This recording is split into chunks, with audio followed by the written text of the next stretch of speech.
teman-teman semua. Kembali lagi pada pagi hari ini kita mau menggunakan renungan. Sebelum menggunakan renungan, baik kita berdoa terlebih dahulu. Terima kasih ya Bapa, terima kasih ya Tuhan Yesus atas berkat-Mu hari ini. Terima kasih ya Bapa atas penyertaan-Mu. Kami masih boleh bangun pagi dengan segaran yang baru ya Bapa. Terima kasih ya Bapa. Sebentar kami mau menggunakan renungan firman-Mu ya Tuhan Yesus. Biarlah kami juga boleh mengerti akan firman-Mu ya Bapa, dan kami boleh melakukannya dalam kehidupan kami sehari-hari ya Tuhan Yesus. Terima kasih ya Bapa, terima kasih. Hanya dalam nama Tuhan Yesus, haleluya, amin. Oke, nah teman-teman, pada renungan pagi ini aku membawakan tema jadilah bijak. Yang mungkin yang sering terlintas dalam pikiran kita saat berpikir kata bijak, saat menggunakan kata bijak, itu adalah sebagai kata lain atau sinonim dari hikmat. Nah, hikmat perlu kita tahu itu adalah membedakan mana yang baik dan mana yang salah, mana yang benar, mana yang salah. Nah, jadi kalau kita berbicara tentang hikmat atau bijaksana, mungkin yang terlintas dalam pikiran kita juga adalah tokoh Alkitab yang sudah sangat terkenal, ia adalah raja ketiga Israel, yaitu Salomo. Nah, Salomo ini kan diceritanya satu raja-raja pasal yang ketiga, dia bermimpi dan dia akhirnya diberikan suatu permohonan ataupun kayak dikasih gift sama Tuhan gitu. Nah, Salomo meminta hikmat. Nah, jadi setelah meminta hikmat, si Raja Salomo mendapatkan hikmat itu, dan setelah ia mendapatkan hikmat, ia mulai diuji, yaitu dengan kasus yang pertama, yaitu kasusnya waktu ada dua perempuan yang melahirkan dan satu anaknya mati, satu anaknya yang masih hidup, dan mereka sedang berebut satu bayi itu. Nah, di situ teman-teman juga sudah tahu kan ceritanya, yang akhirnya mau dibelah lah menjadi dua bayi itu, dan supaya adil dibagikan itu semua ke para perempuan yang sedang tengkar itu, yang berselisih. Nah, setelah melihat sikapnya, dan ternyata waktu dilihat sikap kedua perempuan itu, ada salah satu yang justru mau mendukung dan ada salah satu yang justru merelakan anak itu. Nah, situlah kebijakan atau hikmat dari Salomo mulai muncul, yaitu saat ia tahu bahwa ibu yang sebenarnya harusnya lebih sayang akan anaknya, tidak mungkin membiarkan anak itu sampai mati dibelah menjadi dua. Nah, itu adalah salah satu contoh hikmat atau bijak yang bisa kita lakukan dalam sehari-hari. Contohnya tadi itu ceritanya Salomo ya. Kalau dalam kehidupan sehari-hari maksudnya itu seperti ini.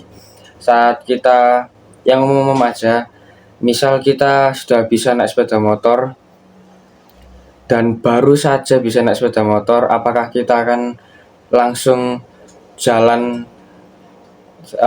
melewati jalanan yang besar yang dilewati oleh truk dengan membawa adik kita yang masih kecil, usianya mungkin 3 tahun atau 4 tahun?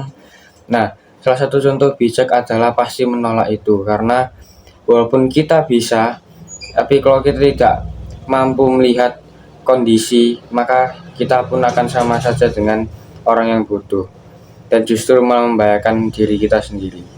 Nah, sini aku mau ngasih sesuatu yang beda dari contoh bijak. Nah, kita mau belajar dari tokoh yang namanya Yusuf, teman-teman. Nah, sikap bijak itu seringkali berusaha sebaik-baiknya dalam suatu kondisi atau situasi dimanapun kita berada, dan juga mau bersedia belajar lebih banyak. Nah, bersedia belajar lebih banyak. Nah, nanti ayatnya ada di Amsal 29. Nah, aku mau jelasin dulu yang Yusuf ini. Kenapa kok bisa ada ditulis ini itu mau belajar lebih banyak dan bersedia. Nah, waktu Yusuf dibuang oleh kakak-kakaknya yang di sumur, terus akhirnya melihat ada orang Mesir dan akhirnya dijual lah ke orang Mesir dan dibawa si Yusuf ini ke Mesir dan dijadikan budak di Potifar, itu di rumah Potifar. Nah, mungkin uh, kalau kita menjadi manusia yang tidak takut akan Tuhan, yang tidak punya sama sekali sikap yang bijak, kita akan merasa, mengapa aku harus peduli dengan apa yang aku rasakan sekarang? Toh aku juga jadi budak. Aku pun akan jadi budak selama-lamanya. Aku nggak akan bisa merasakan hidup yang enak. Aku sudah nggak ketemu ayahku lagi. Aku sudah nggak ketemu kakakku lagi. Kakakku juga sudah membenciku. Bukan misal sih, sudah emang di cerita itu. Nah, apakah uh, Yusuf itu mau melakukan seperti itu? Maksudnya tidak mau melakukan yang terbaik. Nah, tapi nyatanya tidak ya teman-teman. Nah, di kitab itu kan diceritakan bahwa akhirnya Yusuf itu menjadi orang kepercayaan di Potifar itu. Nah, itu menjadi kepercayaan. Nah, si Yusuf ini mau berusaha sebaik-baiknya. Ia belajar tentang rumah tangga dan ia bekerja sebaik-baiknya untuk majikannya, dan akhirnya Yusuf pun mendapat kepercayaan. Nah, jadi dari pelajaran di situ kita juga boleh tahu bahwa bijak yang sebenarnya itu bukan hanya untuk membedakan, tapi supaya kita mau melakukan sebaik-baiknya dan melakukan itu semuanya juga dengan motivasi untuk Tuhan. Ya teman-teman, jadi kok misal pun kita di sekolah kita mendapatkan tugas, berusahalah untuk melakukan sebaik-baiknya, walaupun kadang kita masih sering teledor ataupun masih menggunakan kekuatan sendiri ataupun kita mengalahkan orang lain, tapi mari kita berusaha. Aku pun belum sempurna, tapi mari setiap hari kita mau belajar dari firman Tuhan, yaitu supaya menjadi lebih baik lagi.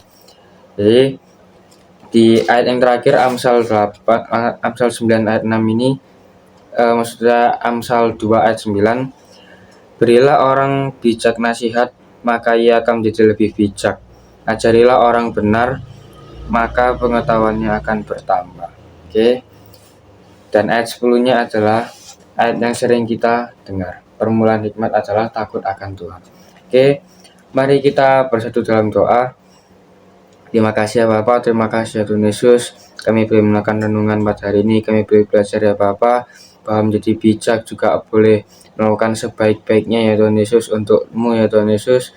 Bukan hanya membedakan, tapi kami juga mau melakukannya Tuhan Yesus. Terima kasih ya Bapak, biarlah kami boleh menjadi terang dan garam-Mu ya Tuhan Yesus. Ampuni kami ya Tuhan Yesus, pakai kami ya Roh Kudus, dan selalu perbarui hidup kami ya Bapak. Terima kasih ya Tuhan Yesus, terima kasih hanya dalam nama Tuhan Yesus. Haleluya, amin. Oke, God bless teman-teman, Tuhan Yesus memberkati.